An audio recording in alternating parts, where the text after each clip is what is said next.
Welcome to On Spec, where you'll hear stories that bring you closer to the globe. This is your host, Ferry Banawa. The world is grappling with how to serve justice to thousands of foreign ISIS affiliates captured in Syria and Iraq. The US and Britain have revoked their citizenship and refused to try them in their own country. Australia has brought back orphans whose parents were Australian ISIS members, but more than 70 Australians still remain in Syria. The men are in prison, and the women and children remain in overcrowded refugee camps. The Kurdish Syrian Democratic Forces, better known as SDF, are in charge of the camp and prison. Tessa Fox, an Australian journalist, traveled to northeast Syria to meet the Australians accused of being affiliated with ISIS.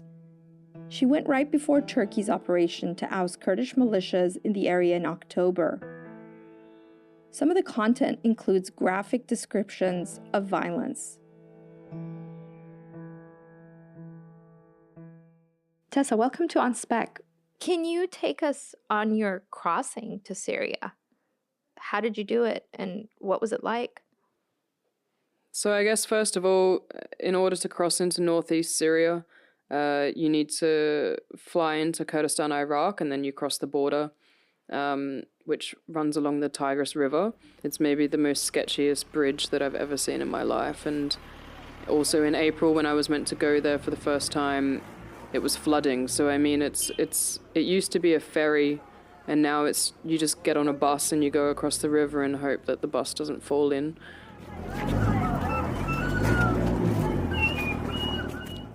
So, I mean, it's about a 5-hour drive from Erbil in Iraq, where I flew into, a 5-hour drive to the border. It maybe took 3 hours to cross the bridge. And then when I was on the other side, I can't tell you how happy I was that I actually finally made it to Syria. It was a bit of a weird feeling to be so happy to be in a place like that and working.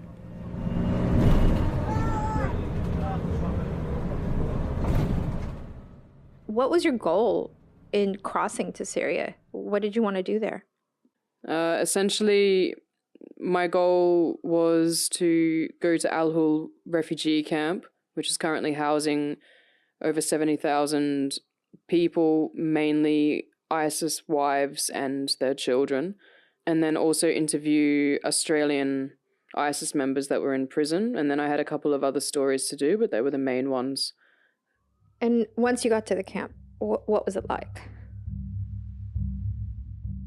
Al Hul refugee camp, it kind of sprawls out behind Hul village, like Al Hul village. It takes up like a whole mountain face, kind of. It's absolutely massive. When you're driving in, there's lines and lines of women and children just waiting at the entrance, and you're kind of unsure as to what they're waiting for. When you're walking through, like, the marketplace, for example, women are hurling abuse at you because you're not wearing a niqab.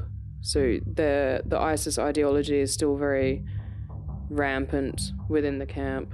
A niqab is a face covering, so you were wearing just a headscarf. Yeah, I was just wearing a headscarf, and I obviously didn't have my hands covered. They also need to wear black gloves.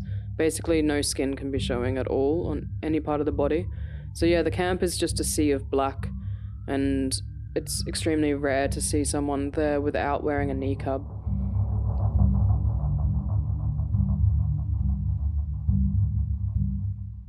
Once you got into the camp, the authorities sort of gave you a tour, or did they just grab whoever was willing to talk? Who did they give you access to? So there's actually really limited time that you're allowed to have in the camp. I had to request 1 day ahead of time or 2 days ahead of time access to a specific family that I wanted to talk to. When I got there, I wasted maybe 1 or 2 hours with them. They were umming and ahhing as to whether they wanted to talk to me, and in the end they said no because their lawyers had told them not to talk to journalists and it might affect their case later. So, where do these guys get lawyers? So their families back in Australia have set them up, and so they have communication with their families, like telling them what to do and what they can't do. So then you couldn't talk to this family. How did you get to talk to anybody? I just got really lucky that my fixer was the brother of the SDF spokesperson, and so he had a lot of say in the camp.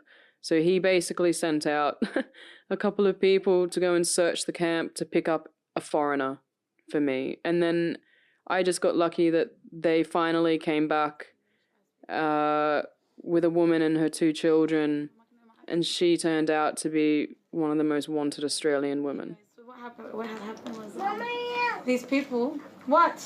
Jada, can you please go outside and eat? Can you go outside? It's okay. They can stay here. Yeah, she's gonna... I know, they do my head in this. I love my kids with this. They're crazy. They're always in the tent. You met So when they see things like this, Zahra. What did you think of her when you saw her?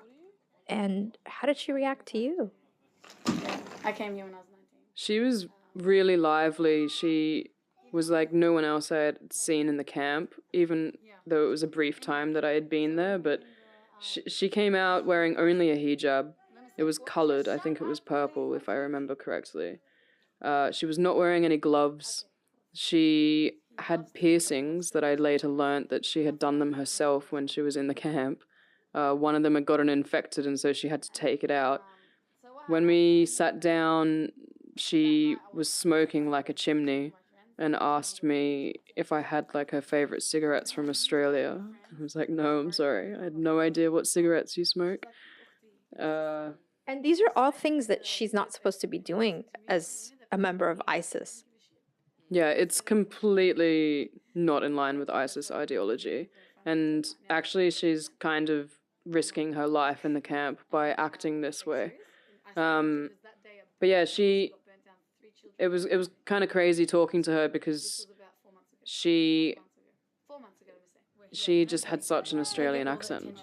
Like, she could have been like any of my friends in Australia, to be honest. You could... Not that I'm going to say anything wrong, but it's not good for me. It's just to keep putting myself up in the media, do you get me? Mm. You know, everybody thinks... We're sorry. Sorry, it's just... It's really weird, yeah, I know. it's just funny talking to an Australian right now. Yeah, it is funny how we're like in the middle of Syria. You said that she was one of the most wanted. Tell us more about her background if you can. My first husband had spoken... I know him from when I was in high school. He was also not a religious guy. But he became religious and he came here for his own reasons. He had said, come... He knew about my ex. He even knew my ex. Mm. I'm not going to say his name, but he even knew my ex. And he knows how much of a fucking psychopath he was. He never used to leave me alone. If I break up with him, I change my number. He comes to my house, you know, all this shit. All this stuff. And he was a nice guy, don't get me wrong. He's not religious or anything, my ex. He was like himself. He's a... You know, I have tattoos. He had tattoos. You know, like that kind of guy I used to like. He was Turkish. But then he wouldn't leave me alone. And this guy, he was also my, like, from high school. I used to like him. He was good looking and stuff. He said, look, I'm in Syria and, you know, it's not what you think and blah, blah, blah, blah. He said, come and get married to me and I can, like, give you a nice life. He said, because he knows what type of family I come from. I was very neglected, thrown on the streets and things like that.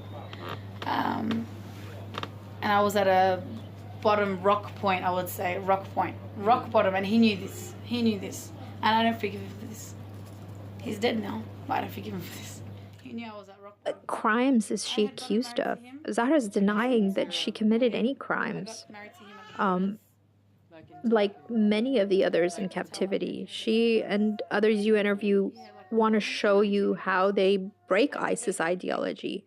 Some of them spoke in front of you. Some of them say they listen to music. How much do you believe them? The thing is, what we need to remember is no one is accused of any crimes at the moment, because no one has been in front of a judge, and particularly the foreigners, I mean, there's nowhere to try them. But with Zahra, she's one of the biggest recruiters for Australians and I guess foreigners as well. She's not exactly flatly denying these crimes. She's just saying that she was never actually with ISIS, which is kind of hard to really believe because she had a very active Twitter account, and was very known to the Australian authorities. But the thing is, like, she did have an active Twitter account, but we don't know what was really happening there in Syria. Like, we don't know if she was being forced to do this. We don't know if she was, like, being forced to try and recruit other people to join the organization. Probably not, but the thing is, and I think this is one of the most important points, is that we don't know until these people are actually put in front of a judge in their home country or in some sort of international court.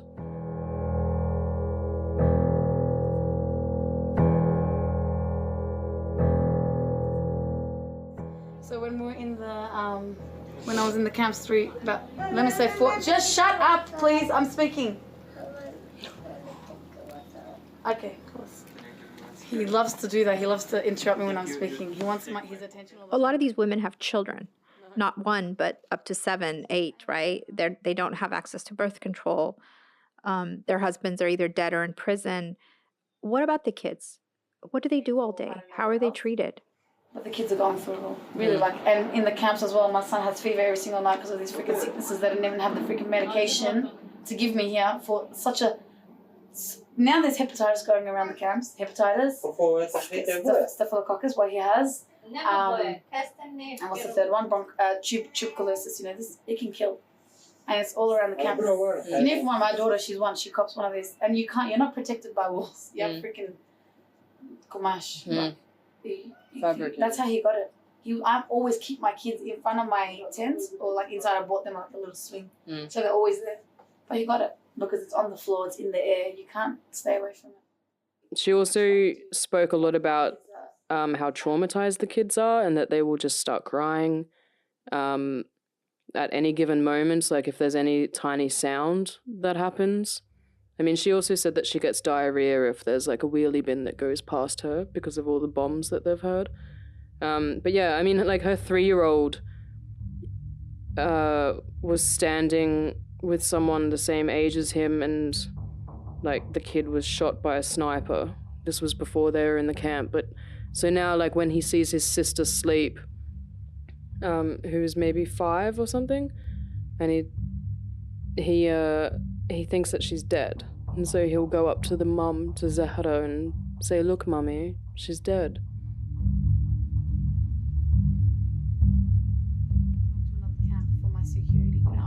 To them, I was scared. I said, I'm freaking escaped ISIS for 2 years. I was trying to escape that shithole, and then I come here and I'm safe, but you're not really safe. It's like a little Islamic state, you know. Like, do you get me? You're still between the people, the same people. They're still trying to imply their laws, you know, in the camps. It's really messed up. I don't wear gloves. I show my face. What are you doing? There's men here. I'm like, dude, just let me. Like, this is not the Islamic state where you think, like, believe me, if I don't want to even wear this, what's it to use? But they will bash people, and it's like prison gangs in there. She's saying in this interview with you that she feels like she's in danger. And is that a ploy just for her to get out, or is she really in danger? What are the dangers inside this camp? Aren't there guards watching these women? So this camp is kind of like a horror story. The guards, there definitely are guards there, but there's been multiple cases where these ISIS women have actually stabbed them. A couple of the soldiers have even died. Like they're insane. I mean, they're part of ISIS. They're affiliated with ISIS. They still really love ISIS, and that's what's terrifying. It's a really common occurrence for them to burn down tents of women if they're not, you know, if they're not adhering to their values. So Zahra, for example, I mean, she really is putting her life at risk by not wearing a niqab, not wearing gloves, having piercings, smoking, listening to music in her tent. I think she's really trying to push back on their radical ideology. And it's not like she's just doing it in front of me. She's also doing it in front of all of these ISIS women, and she's had to be moved from the Australian section in the camp to a section near the fence, which she's under security cameras. I mean, they've they've killed young kids for having like some sort of relationship with a girl. When I was there, I think the day after I left the camp, I was told that there was someone found in the toilet decapitated with their skin ripped off their face.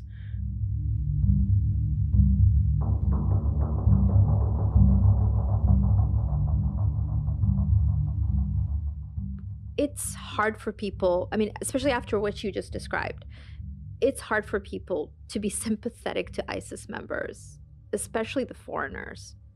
How do you feel about giving them a voice when some of them have taken the voice and lives of so many others? So I guess, like, in my work, the voice I give to those oppressed, displaced, and traumatized far outweighs any voice I've given to ISIS members or the oppressors, let's say. So I guess it's also important to talk to these people who are the oppressors and hear their side of the story and how they got there in order to try to determine what their beliefs are now, and for us as humans not to make the same mistakes later. For example, in leading people to radicalization, like trying to change our society and our communities to make sure that this doesn't happen again or into the future. And also, like, as a avenue and to hold these people accountable for what they have done. The accountability for their crimes is, in a way, giving a voice and justice to the victims and the survivors of what they did to them. What I would also add to that is people and readers, viewers, people who consume news, they don't really seem to be flinching anymore when they hear all the sad stories that we produce. And sometimes they need to be shocked by how messed up these monsters are in order to understand the pain they have inflicted on so many people. What's going to happen to Zahra? Does she have family trying to help her? It's pretty difficult to know what's really going to happen with Zahra or her children, because none of the foreign governments really seem to want to even pretend to care about these people that are in Syria, the foreigners that are in Syria, or the Syrians themselves, to be honest. I asked Zahra if her family is trying to get her out, and she said no, they have no idea how to do that. And she just really wants them to take the children. But to be honest, Australia is not being very transparent with this. Maybe they will take the children back, maybe they will revoke her citizenship, but really they're not doing anything at all. It's kind of like, not necessarily for Zahra, but it's kind of like collective punishment at the moment, what all of these foreign governments are doing, because there's so many children in this camp that will be radicalized by the end of the years or however long they're going to stay there, or they will just be so destroyed that it will take even longer to help them overcome what they have experienced in Syria. So the governments really need to be moving and taking action on this. So after you spoke to the women in the camp, which isn't the kind of camp they can get out, it's basically a detention center, then you went and asked for permission to speak to the men who are in actual prison. And the prison is also under Kurdish control, Kurdish militia control. You were given access to these prisoners, but where did you end up interviewing them? And can you describe what it was like sitting with them, across from them? So when I went to meet these men who were prisoners in northeast Syria, I wasn't given access to go into the prison. It's quite restricted. They were taken out and carted to some random military base and put into a room until I got there. And then I just walked into kind of a concrete box which had 3 chairs in it, and I sat down, and then they were brought in and sat down in front of me, and it was kind of staged like an interrogation session, but it was possibly like one of the most nerve-wracking interviews I've ever done. How is it different than the women's? interaction with you? You can't even compare it, to be honest. The women that I spoke to, it was really relaxed. But these men, they kind of had the devil inside them in some way. Like, they were extremely intimidating, and I needed to be really, really strong in the way that I delivered myself and made sure that I didn't show any sort of emotion to what they were saying. Because it seems like they were really trying to kind of like get at me, and I didn't want them to have any advantage over me.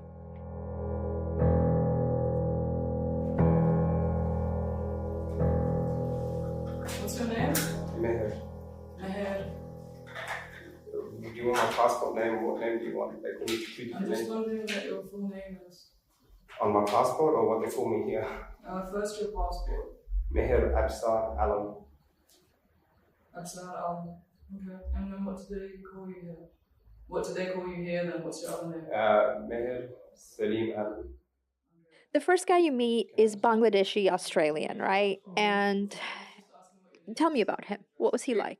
I mean, as I kind of mentioned, he wanted to help the Syrian people. Apparently, he was just kicking back, as he said, kind of watching the news with some friends, and they saw like how brutal the Syrian regime was, and then they decided, okay, we're going to go help the Syrians. And so they went to do aid work. He was actually doing finance, and then when he got to Syria, he was put into a hospital in order to have training as a nurse and, assist people who were having their hands cut off by ISIS. We started learning a bit more about religion, you understand, from what's been kept, and they started bringing this jihad concept. We didn't know what jihad was and all these things, you understand. And the main thing that made us come was the khilaf. For them, there was a khilaf. For me, it was just simple aid work. I just wanted to go where I can do aid work. And they react to you. I mean, what do you find? Do they still believe in this extremist form of religion, and especially imposing it on others? I don't think it was like intentional for me to try and, get into their heads about their ideology. But what I quickly learned when I was talking to them was that the only way to really have them caught up on what they're saying was to keep talking about Sharia law.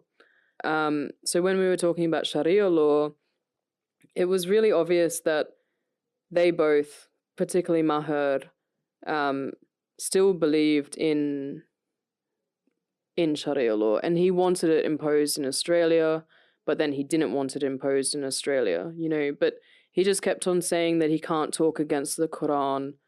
They have this very contradictory view of, conflicting view. They actually don't really know what is in the Quran or what is in the Sunnah. They don't understand what their belief is, but they're like, God, this is God's rule, so we have to do it. Throughout the interview with Maher, he seems to be fidgeting and sweaty. And can you tell us about his behavior while he's talking to you? Does he, and throughout all this conversation, is there any remorse for what he's done or for coming to Syria and joining ISIS? So Maher, he seemed to be freaking out by talking to me, which, to be honest, was kind of a little bit nice to see, because I was also freaking out a little bit. But he was obviously really nervous. He was chain smoking, not his cigarettes, but like he kept on asking me for cigarettes and was chain smoking them. He was fidgeting a lot. He was kind of shaking. There was a lot of like stare offs between him and I. So he would say something, and then there would be like a bit of silence, and he would stare at me directly, and I would kind of have to hold it, and it would almost be like he was saying, do you believe me? Like, do you believe what I've just said to you? And then I would have to go on and like ask another question. But yeah, and also when he got up to leave the room after the interview had finished, or his pants were completely drenched with sweat. Like I feel like he was pretty nervous when we were in the room. What do you expect Australia to do with you here right now? I actually don't expect much. I feel like I've betrayed my country. I don't expect them to do anything for me, to be honest. Well, I hope I get out of here. Before any of that happens, I want nothing to do with this. How are you meant to prove that to the Australian public? I can't. That's what it is, isn't it? I wish I could prove it somehow. I mean, but how can I prove it? I just want to get out of here. I don't want to have nothing to do with ISIS or any terrorist foundation. It's really hard to say because, you know, Australians, they feel like I've betrayed them, you understand? So I wouldn't know what to tell them because it's going to be hard. Whatever I say, good or bad, it's hard for them to believe. Tessa, you spoke to an official from SDF, and he says that they're paying for the prisons without any international help. Is that true? What are they going to do with these prisoners? Considering they're not a recognized government, so considering the Autonomous Administration of Northeast Syria, which is Kurdish-led, it's not a recognized government, it's not really a recognized region. So they don't get any assistance from the outside world. Sometimes they get aid donations for some of the camps in their territories, but the prisons, not really. I mean, they also want an international court set up in Syria, in northeast Syria, because that's where the crimes were committed by ISIS, and that's where the evidence is. And also, like, a lot of the countries where these foreigners come from, they don't have a legal system capable of dealing with the types of crimes against humanity some of these people have committed. I'm saying this because this international court and therefore this international prison will most likely never ever be set up in northeast Syria because there's no international support. The UN told me it would be a complete waste of resources to set up the court system in Syria. And they just continue to urge each individual country to stop dragging their feet and to hurry up and take back their citizens. So, yeah, I believe it's true that, you know, these prisons are being run without any international help. What was it like coming back to Turkey from Al-Hol, Syria? As soon as I finished the interviews with the prisoners, we raced and sped to the border to try and cross the border before it closed at 2 p.m. and only just made it. So then all of a sudden I was dumped across the other side of the Tigris River and waited for someone who I'd booked to get me like back to Erbil in Iraq. And I was just sitting there and I'm like, oh my God, I'm alive. And I had gone there without insurance, actually. So, I mean, it was just a huge mix of emotions. Turkey's war inside Syria started shortly after you came back, and it's winding down. What will be the consequences? Is Al-Hol still intact? What happened after the Turks went into this area? So Turkey's operation into northeast Syria created complete chaos, and ISIS thrives off chaos. I mean, that's essentially how they were able to take so much land in Syria after the Syrian civil war started. So when Turkey went in, everyone who was a member of ISIS felt pretty emboldened, and so they started trying to break out of Al-Hol, also out of another camp in northeast Syria. People tried to break out of the prisons. ISIS also used the operation into northeast Syria as an excuse to undertake more attacks. There was a exponential increase in attacks of suicide bombings and also car bombs, particularly in Raqqa. One day after the operation was launched, I think 6 people committed suicide attacks in the early morning. It's just in a different phase. It's still, the operation is still ongoing. There was a deal made with Russia to do joint patrols with Turkey in order to make sure that YPG was pushed back from the border. The thing is, no one has really taken any claim over the prisons that have ISIS members in them. The SDF still controls them. Al Hul is outside of the area that Turkey wants to create as a safe zone, or some sort of buffer zone, like on its borders. So Al Hul is currently not really in the question, but Turkey in the last couple of weeks has really been pushing for all the foreign governments to take back their citizens. Countries are afraid to take back their citizens because they might become recruiters inside prisons and create ISIS sleeper cells. They're most afraid of the ideology that seems to catch on fire, and it was so popular about 8 years ago. What do you think? Are these fears grounded in reality? Sure, I mean, they're grounded in possibility, definitely. It's something that you also have to look at. I mean, it happened in Iraq, in Camp Bucca detention center in Iraq. At least 9 of ISIS's top commanders were detained there, including al-Baghdadi, who was the leader of ISIS until only a couple of weeks ago when he blew himself up in Syria. This detention center in Iraq was described as a type of university in order for them to spread their radical ideology at the time and also come up with plans for what they wanted to do after they were released. So, it's a possibility that this can happen if these foreigners go back to their countries after living under ISIS for so many years. But that's why there needs to be some sort of program of de-radicalization from the very start of them leaving these prisons or these detention centers or camps. If they're worried about them being recruiters, then just don't put them in with other people who haven't been exposed to these ideologies already.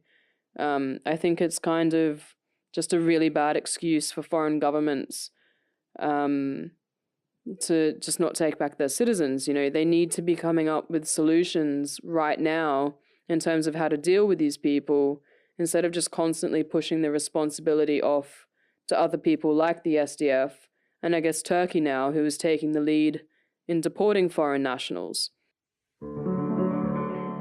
Thank you for bringing on Spec this insightful story, Tessa, and thank you for listening.